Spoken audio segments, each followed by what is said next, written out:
Hi everyone, I'm Brandon Averill, one of the partners at AWM, where we advise people in creating multi-generational flourishing families so that we can solve that shirt sleeves to shirt sleeves financial epidemic. And this is a front row seat with AWM's Chief Investment Officer, Justin Dyer, and myself, as we discuss some of our clients' most pressing financial questions. This is AWM Insights, and let's dive right in. Hey Justin, welcome back. Excited to talk a little investments today. I know we got into it a little bit last week, but we're going to hit on how do we actually go about this whole investing thing. So I'm excited. Let's jump right in, buddy. Jump right into it. And we're gonna build on this, and I think keep it relatively basic. Probably tease out some topics for future deep dives and future full episodes. But I mean, this is a topic that I love. I mean, I went down the crazy CFA rabbit hole. I've kind of studied this type of stuff my whole life, and it's interesting. Investments, broadly speaking, are just really, really fascinating. I know we use that term quite a bit, but they're fascinating. It's a fascinating topic, and what we're getting into today is starting to dive into the nitty gritty of actually how you invest. What are the different ways in which you can invest money, and really starting at the first principle, as they say, which is always a great place to kind of start understanding a topic. Let's go back to the first principles. What are we talking about? We're talking about either ownership of something or lending money to someone, some entity, something, call it, right? And so that's as simple as it is. All the stuff we hear about and the noise and the complexities, and there are complexities in financial markets and investing, but they're all derivatives from those two simple facts or simple structures, let's call it.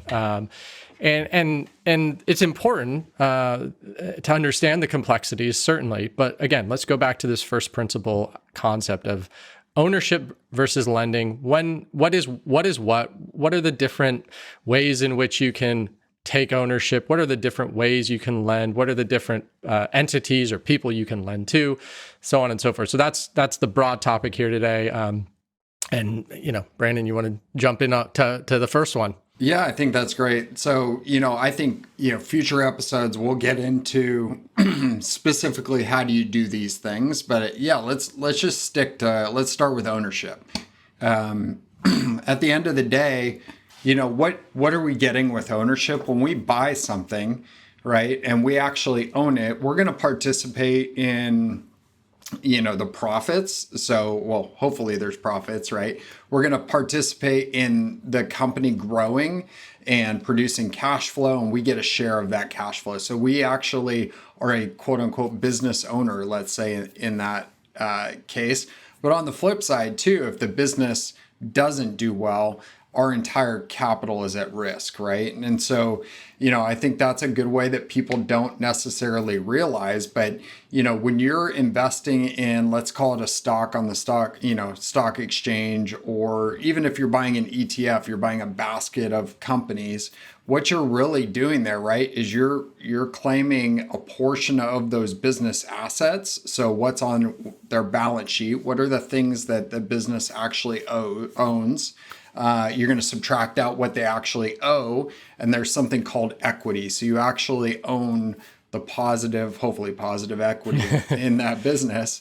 But then also you own a stream of future cash flows. So if you have a business that is expected to produce a certain amount of, profits in the future, you own a percentage of those profits in the future.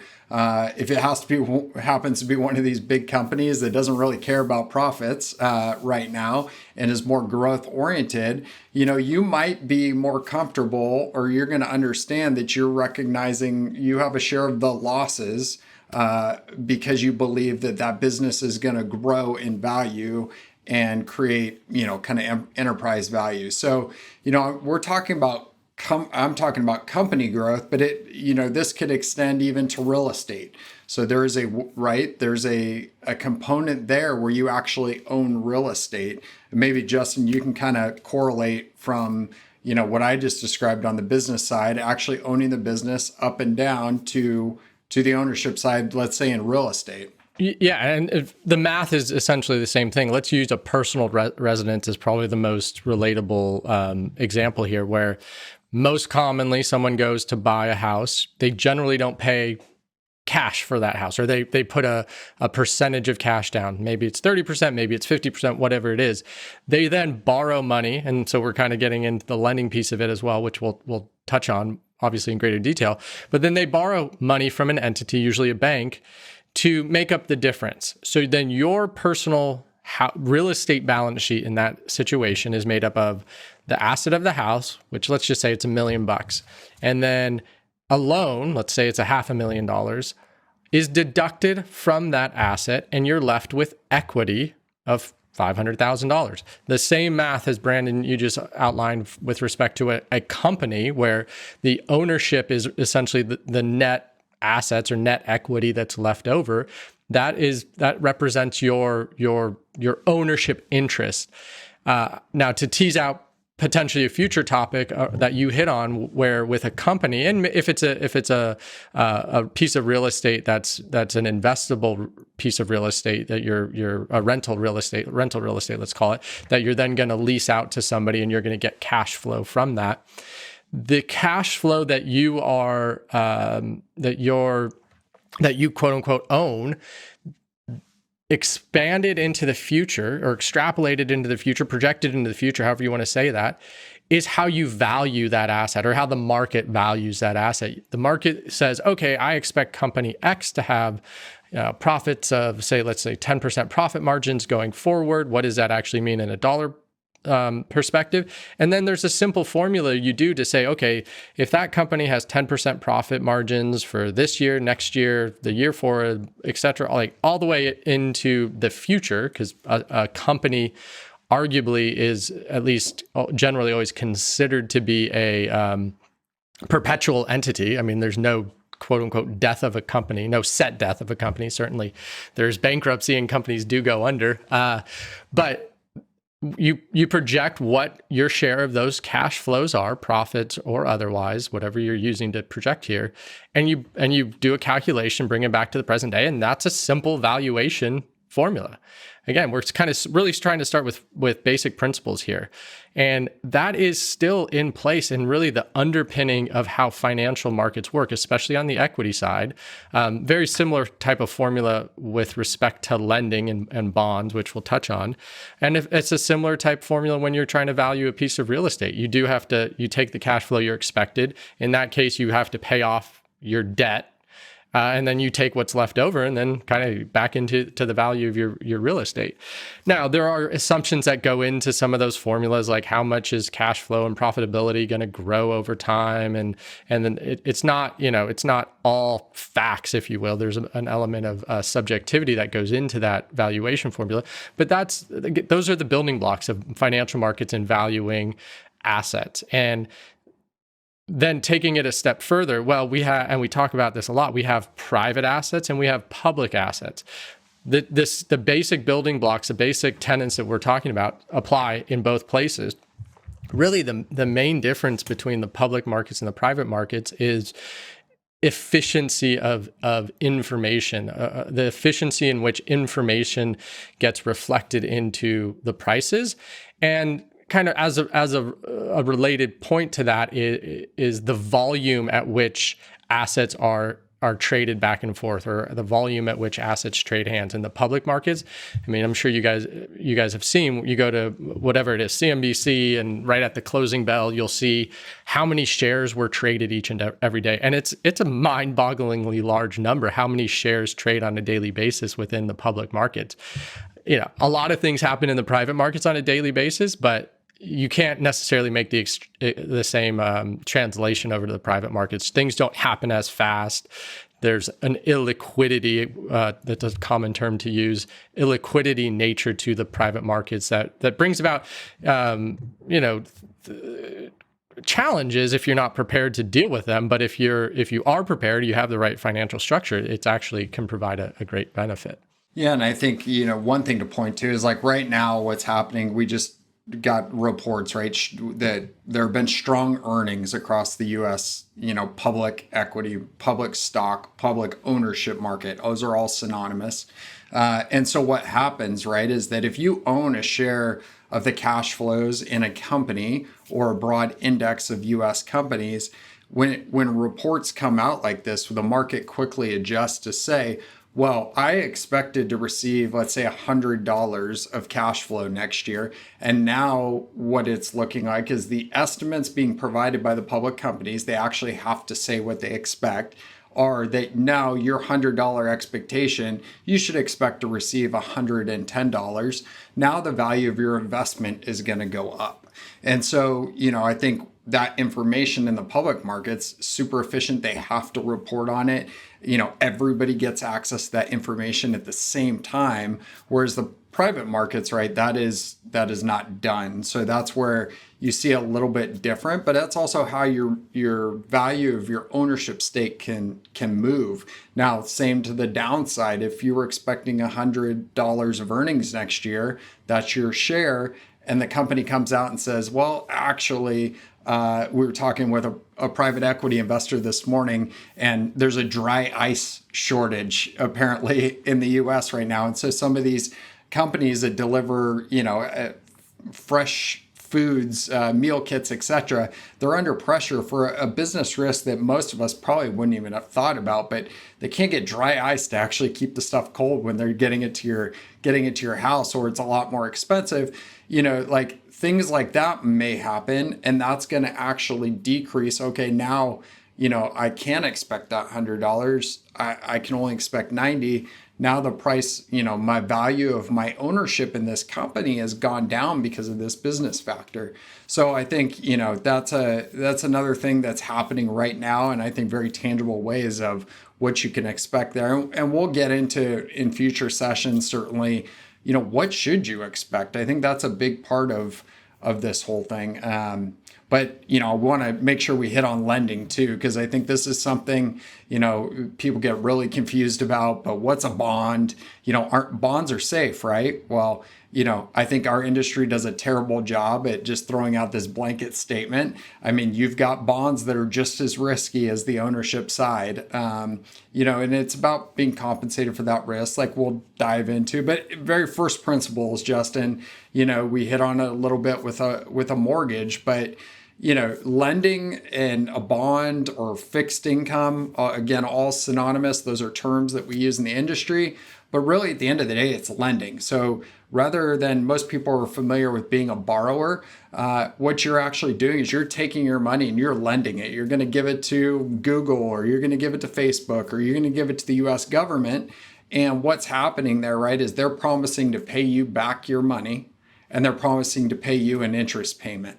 And so inherently, that's a little bit safer, right? If I'm lending money to Google, it's less risky than me buying ownership of Google. Now, the reason why it's less risky is the outcomes are much tighter, most likely. So, if Google underperforms earnings and my ownership stake drops in value, if I'm a lender to Google, what I'm really evaluating is, can they pay me back? And unless things have gone really poorly, the odds are that they're probably still paying me back, and I have a certain level of security as well. So if the company goes bankrupt and they have to get rid of all the assets, I'm the first one as the bondholder, the lender, to get paid back, while the equity, the ownership people, just kind of have to sit and wait and see how much actually gets paid out. So there's some safety there, but maybe talk a little bit, Justin, what's the difference between, public and private lending? Because there's a public market, and then there's also this private market as well. Yeah, and it's I would say a similar dynamic. Again, we're talking kind of broad first principles here, where within the private market, there's potentially informational asymmetry from a lender perspective as well, in addition to what we talked about on the equity side.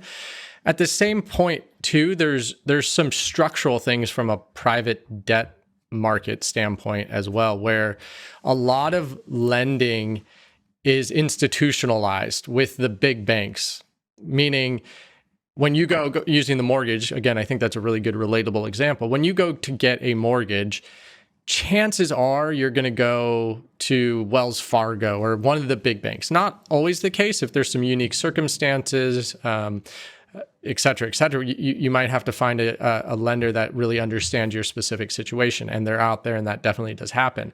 But we're talking in first principles, generalities here, where the structural side of the lending market generally resides with large institutions, big banks, Wall Street firms, et cetera.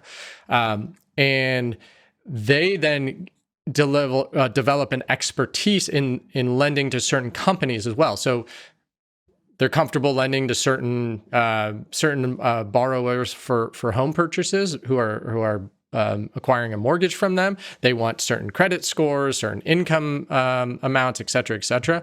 Same thing from a company side. So, they only want to lend to companies with over $100 million of revenue, and that space is really institutionalized and kind of crowded with these large institutions.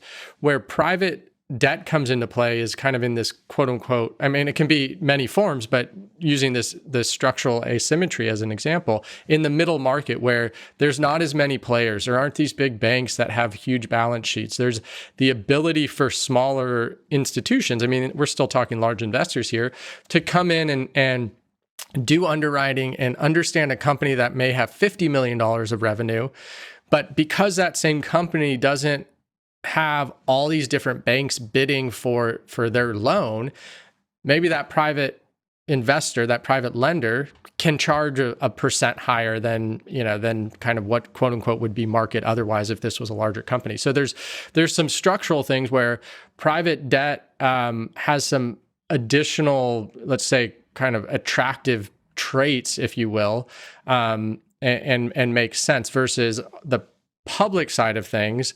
It's, again, largely very efficient, and the large companies take advantage of that.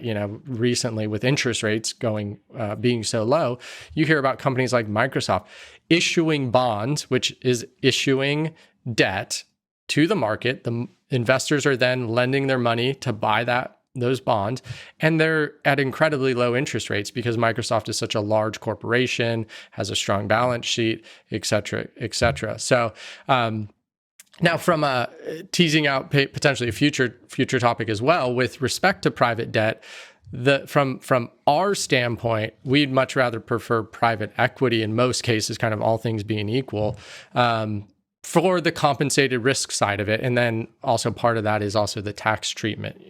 The difference between lending money versus owning an asset is the tax treatment as well, where lending money, you're getting your interest rate. It's effectively an IOU with an interest payment. That interest payment is ordinary income to you, and it's taxed at your highest marginal tax bracket. There's some more favorable characteristics over on the equity side that we'll unpack in future episodes. But yeah, hopefully that touches the difference between, again, kind of at least the surface level of private versus public lending. Yeah, no, definitely. And I know we'll get into the details, certainly. We're staying kind of 30,000 foot level for sure here, because even within the ownership piece and within the lending piece, right, there are all kinds of iterations of different exposures and different characteristics. And you have to get pretty nuanced and all that when you actually go to build a portfolio.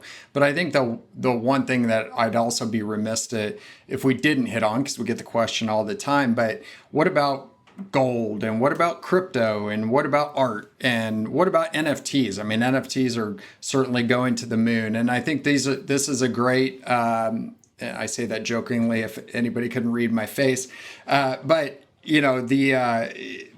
I think this is a good lens to start to ask or run those types of questions through. So just to bring everybody back, we're looking at, there's really two ways to invest your money. If it doesn't fall broadly into one of these two buckets, then our argument, and I would be hard pressed for anybody to argue against this, is that it's not an investment if it doesn't fall in one of the two, right? It becomes speculation at that point. So we look at like a gold or a crypto or whatever it might be. You have to ask the question, okay, if I own this, can I predict or can I estimate or can I come up with some reasonable expected returns based on, cash flow that's going to be generated to me? If the answer is no, then it's probably not an investment. And then on the lending side, am I actually like lending money to somebody? Are they promising me my money back plus an interest rate? So if let's take crypto, since it's the hot topic, and we apply these fundamentals, right? Number one, okay, I'm going to buy crypto. That's very true. How do I value crypto? What can I expect as a return in payment over time? And there is no model, right? What you're relying upon is somebody in the future valuing that higher, similar to gold, and even similar to residential real estate. If you're buying it for your primary home purpose, I think this is another thing people get tricked into thinking this is an investment, but you have no cash flow expectation in the future. That is not an investment, right? You're buying it for a different purpose, and maybe you're speculating that it's going to be worth more in the future, but you certainly shouldn't call that an investment in our view. And then, take the lending lens and, okay, crypto, I bought it. Am I actually lending my money to somebody with a promise to get it back? No. So anyways, I just wanted to make that point. I don't know, Justin, you can certainly riff on that. Tell me if you agree or disagree. I think you agree. We know each other well enough, but. No, totally. And yeah, I would just underscore the speculative nature of those examples you're highlighting. It doesn't mean Bitcoin or some other cryptocurrency is going to be around in 10 years. We don't know that. What we're saying is that is, and kind of as I'm explaining that, I'm kind of making that a speculative statement. And that lines up exactly with what you're saying. Investing, and there's a gray area or there's a spectrum here, but true investing is the ability to assess an investment, ownership or lending, through some lens of commonly accepted valuation practices. The whole crypto space could be changing that, but I guarantee you the blockchain, I shouldn't say guarantee, right? We're not allowed to say that, so let me take that back. But the venture capital firms and the private market investors, which again, we definitely like that part of the market, that are investing in these crypto startups, blockchain startups, they are coming up with some sound valuation metrics. Sometimes you're pulling in some weird metrics, and it potentially in some cases goes back to the 2000.com bubble. Some guys are too young probably listening to this to remember that or even be really kind of paying attention. But there was very similar type dynamics going on in the market where interesting companies were being founded left and right. I mean, this was really when Silicon Valley got itself put on the national map. It's been around for much longer than this, but these interesting companies were starting from nothing more than an idea, and they were being valued at these astronomical levels based on some really interesting metrics where the relationship to actual economics, actual money, actual kind of accounting, let's call it, the language of business, the P&L, is there actually, at some point in time, is there going to be profits that I can actually take claim to, which is the most important question that we're talking about here. They got so clouded that the metrics that they were using were just completely unrelated to reality, and there was no real way to get them back to reality. And unfortunately, there's this hive mind that kind of gets there, and you can convince yourself of everything. Now, if you're going into it with a speculative mind and you understand that, that's one thing, and it's an interesting topic. You need to really understand what you're doing and right size those type of bets, which we'll probably talk about as well. But in general, if you're trying to build multi-generational wealth, have an impact, really make sure your priorities are lined up. Generally speaking, going down that path, that rabbit hole, doesn't make a ton of sense, doesn't add to the probability of success of your unique plan, of your situation. It might scratch an itch, but it probably isn't increasing the robustness of your overall situation. Yeah, I think that's fantastic. And so we went a little long winded, but we'll wrap up here. And just as a reminder, what we're talking about, right? At the end of the day, ownership. So when somebody says a stock, when somebody says private equity, so somebody says venture capital, what you're buying is ownership. You're buying ownership in a company. And we'll talk about next week, how does that actually happen? But then the second lesson from today is just lending or a bond or fixed income, all the terms in our industry. At the end of the day, you're simply taking your money, you're lending it to somebody else, an entity, a government, and in return, they're going to pay you back and they're going to pay you an interest rate depending on the risk of you actually getting that money back. Those are the takeaways from today. Next week, like I said, we're going to hit on, okay, that's great. We know we got to identify ownership and we got to identify lending. How do we actually do that? And this is where the world gets really interesting, right? There's all kinds of different vehicles. Do you go buy individual stocks and individual bonds in the public markets? Do you invest in a mutual fund or an ETF? What is an ETF? Do you invest in private funds, or you go pick individual private companies, or you lend money to your buddy down the street? There's all kinds of different ways to go about this. And, we'll get into the vehicles and the ways to do this next week. And then the real fun stuff is like, okay, that's it. Now, how do you actually access that stuff? Who are the players? Who are the big brokers and why are they in business? How are they going to sell you this stuff? Who are, the RAs and the fiduciaries? And we'll get into all this in the future. But hopefully this was helpful to everybody. Head over to awminsights.com, the downloadable stuff there. Pop your email in if you want to stay on the list and be notified of these in the future. And as always, until next time, own your wealth, make an impact, and always be a pro.